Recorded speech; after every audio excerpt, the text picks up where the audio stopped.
We are back in the Stone Creek kitchen. It smells like fajitas over here. We have Aaron Eckberg. He is the owner of Go Pound Salt, and he's here talking about fajitas because that's a big summertime dish. It's a very big summertime dish. And you're schooling us because typically I eat chicken fajitas, and you're telling me I'm doing it all wrong. No more chicken fajitas for you.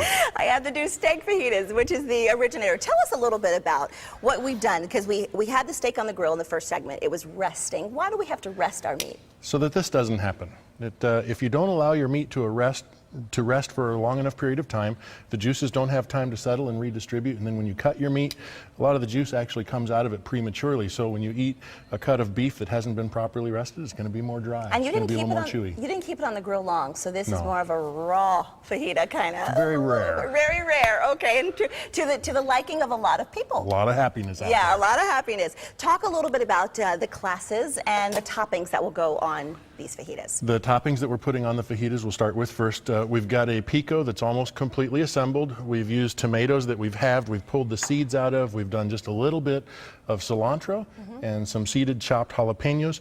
We're going to add to that just a little bit of scallion. We prefer scallion rather than white onion because it gives a little more of a mild flavor to the pico.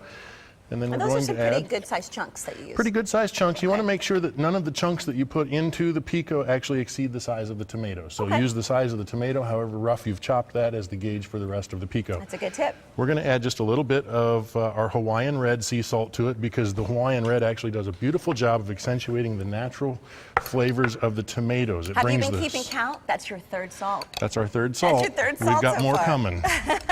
So it brings 17. the sweetness more fruit forward and knocks down some of the acidity in the tomatoes. And we're going to spoon that over the top of the fajitas. And you grilled the peppers and onions. We've grilled the peppers and onions. And you can put any type of veggies in there. You can put any type in there you like. You can even use our fajita seasoning on portobello mushrooms and makes a phenomenal vegetarian almost fajita. And I asked you what this is. These are chipotles in adobo sauce. Okay. So to make a spicy sour cream that you can use on your fajitas, not a traditional topping by any stretch, but you can actually use the adobo sauce from the chipotles. I prefer this particular brand because it doesn't have any wheat flour or any caramel coloring in it. So for individuals who are gluten intolerant or vegan, that works really well. So we're going to put just a little bit of the adobo sauce in. Very spicy. Very spicy. You'll see that. We'll work that into the sour cream really quickly here. And I was kind of bragging on you earlier. You really do know a lot about salts, and you actually teach classes. Because for a lot of people, we've been told over the years, cut back on the sodium, not so much sodium. But you actually had a health issue, which brought you to salt, right? Yeah, I like to eat.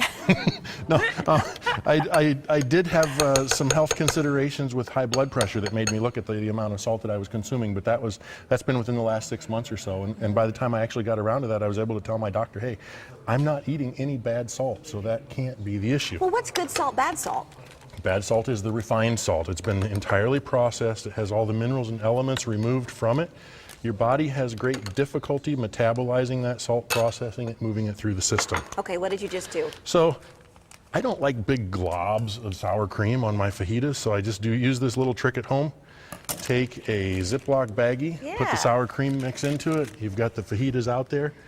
Nice. You can even do that with Make a lot it just a little frostings. bit. Oh, see, our chipotle peppers don't like to cooperate.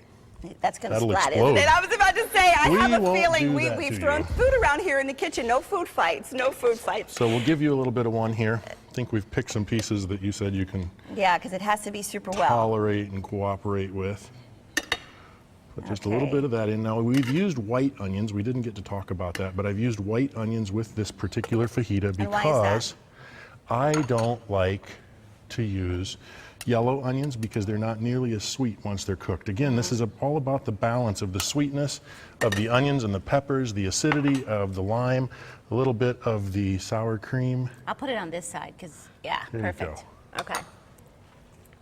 So our classes are being held at All State Appliances. They've actually sponsored the classes for the next period of time. Our first class is actually our sea salt tasting and pairing class. So this series of salts that we're using in our meal today, we usually use 3 to 5 salts at home. We're explaining to people where unrefined salts come from, the different varieties, the more than 130 that are crafted around the world, how to pair them with different foods, and we'll actually take 8 separate salts and pair them with several different foods, different salts with the same food, different foods with the same salt, so Love that you it. can actually see the differences that salt imparts in the flavor profile. Aaron, go pound salt, give me a pound. That was good. I liked it. I liked it. Okay, we're going to have all these recipes for you on SonoraLiving.com. And coming up, you're doing Bourbon macerated white peaches over vanilla ice cream with a sea salt finish. exclamation point dessert. Okay, so if you've got a sweet tooth, you're going to want to stick around for that.